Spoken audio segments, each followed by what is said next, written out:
Alright, hello and welcome back. So I wanted to do a little bit of a more informative style, tips for game devs video. Obviously based off the title, it's exactly what I just what I just said. But I wanted to put a little bit of a spin on it because obviously there's a lot of these out there. So I have a couple topics put up on a wheel and we are going to spin the wheel. Whatever it lands on, whatever some of the topics I put on it, that will be the thing we discuss. Well, you get a little bit of background of me playing one of my games because I couldn't think of another background. Alright, and so we're going to spin the wheel. We're going to see what the first thing we're going to get is. That is the plan here. So, first topic is going to be passion. Oh, that's a good one. Alright, so passion, right? So, best tips I have for passion for first-time game devs is I mean, this goes for really everything in life, but you need to have passion with what you're doing. Like, for Ready, for example, I had a passion for what I was doing, right? Like, if you do not, have the drive, if you do not have the passion to do what you want to do, if you're just doing it for example, for the sake of somebody who just wants to make money or whatever, okay? You're number one, you're not gonna make a good game. Number two, you're not gonna enjoy making what game you are making, and you're just not gonna really be a game dev. You're just, I mean this in the best way possible. You're kind of just a scumbag. You know what I mean? And obviously, there's nothing wrong with making games to make money, right? That is what I'm doing. I have made not a lot of money, and by not a lot of money I mean I've made 1 cent off of my games, but it wasn't for the money, it was for making the game, it was for being able to have in making a YouTube channel, because I was so passionate about making my game and doing this for the first time, that I was able to make a game that I am happy with, that I actually enjoyed along the entire journey, because I was so passionate for it. There's nothing wrong with making money towards your game, right? There's nothing wrong with that. At the end of the day, that's what a lot of people, what indie game devs are trying to do, is trying to make money off of your games. But if that is your main focus and you are not passionate for what you're doing, you're not going to enjoy it. You're not going to make a good game, and everyone's going to be able to tell you're just doing it to be a scumbag. You know what I mean? I made this game because I was passionate about it.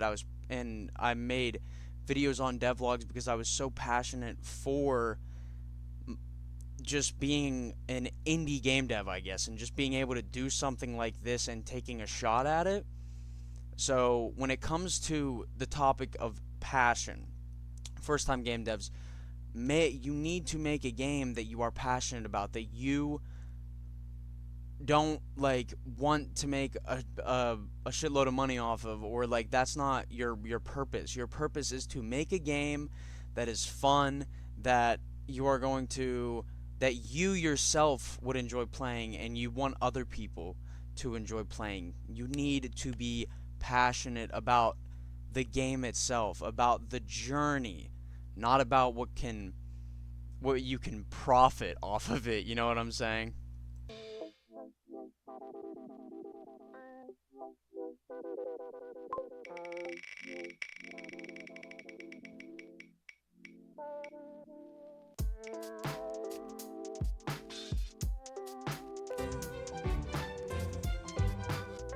Alright, and next topic, as you saw, is experience. So, my tip, right, for when it comes to the topic of experience is not much of a tip, more of just me spitting facts, at least facts in my opinion. You do not need experience, okay? When it comes to being an indie game dev, the whole point of it is just going for it. You know what I mean? You have a passion, like we just talked about, for doing this. You don't need experience. I didn't have any experience in this, except for a semester of a computer class like that we did we messed in Scratch with to understand a small portion of what is computer programming or like just programming in general. Like I had no experience coming into this. I hadn't watched like any videos about like what you need to do to be an indie game dev, or like just all of this like stuff that would give you a little bit of knowledge or experience in it. I had none of it. I just went in, did it, and I learned along the way. Like, don't worry about the background. I noticed all these issues in the game, and I actually went back and fixed it after recording the this for the background of the video. But yeah, I fixed it. So shut up if you were gonna comment anything. But you do not need a lot of experience, like if any at all. Like there's everything on YouTube. There's plenty like to help you out. There's plenty of videos on the what's the word I'm looking for? On the game engines themselves, tutorials on the game engines themselves that help you along your journey. So you don't need experience. Hell, you don't even need the knowledge of it. A lot of these, I didn't even watch tutorials on it. I just went in and straight up was like, all right, we're just going to figure it out along the way. And obviously that didn't work out fully. I had to watch tutorials. I had to watch some of the videos that GDevelop provides and everything like that. But you can just jump in. You can just go ahead and just go for it without any experience. Just balls to the wall. It's possible. You can do it, and there's nothing wrong with it. Like, just give it a shot if you want to.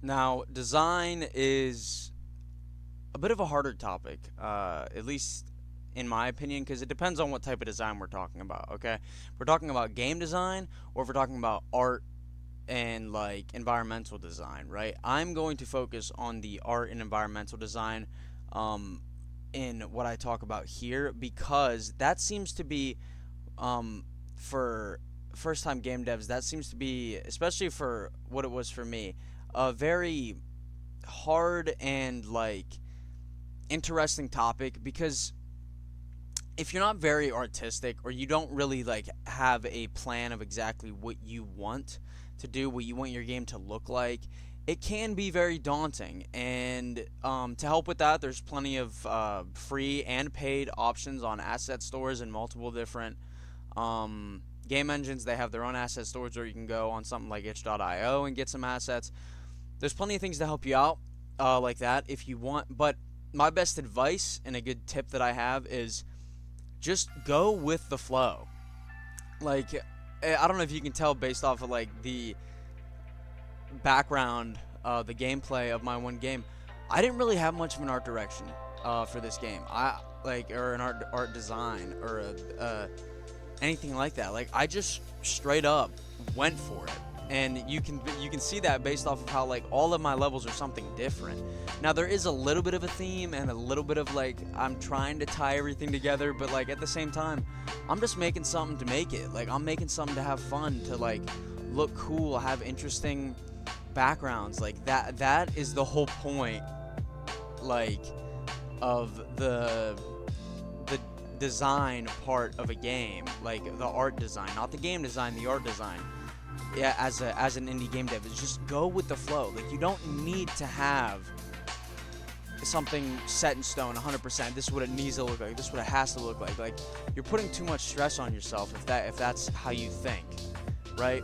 Because for me, like, as you can tell, I just went for it. Like, and all of my levels are something different, or some of them are relatively similar with slight adjustments. There's nothing wrong with having very limited art design capabilities or environmental design capabilities. Just do what you can do. Go with the flow. Or if you need help, there's asset stores. Or if you really want to, you can pay somebody to do it for you. Or hey, maybe you have a friend who can do it for free. You know what I mean?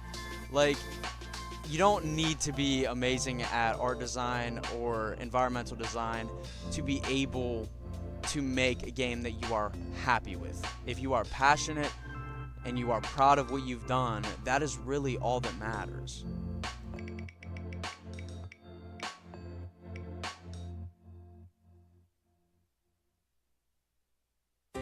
Now, this is a very important one. This is a very, very important topic: burnout. Burnout is something that we all experience, whether it be with work or school or video games, anything like that.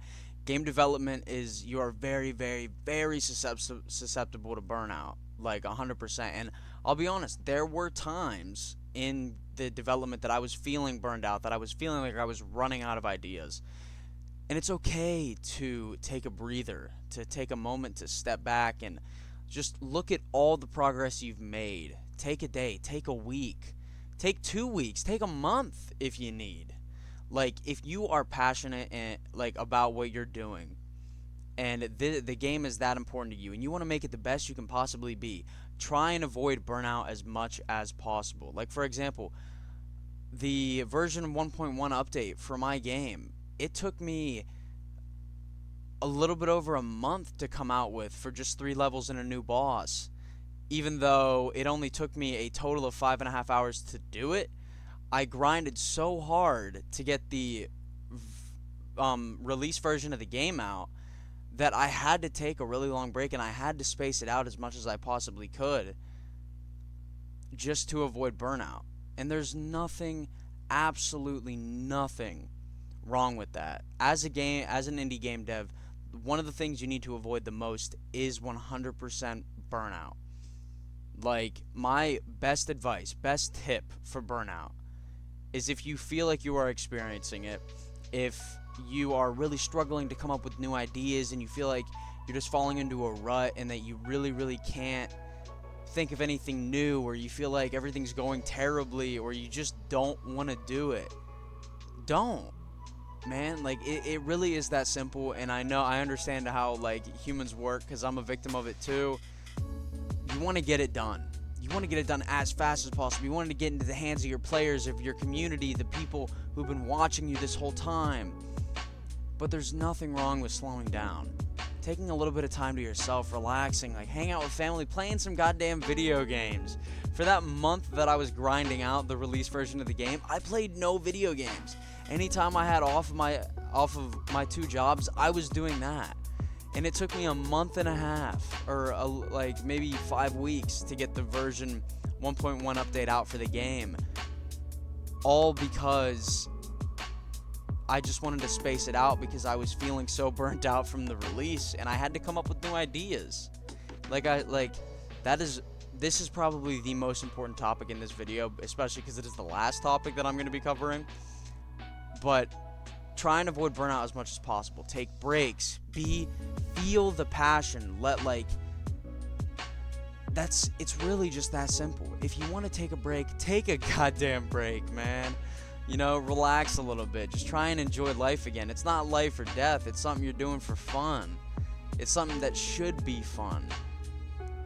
It really is that simple. But hey, it's great being here. I've always wanted to give out a little bit of tips, just because that's just who I am. I like to try and help as much as possible, and try and entertain.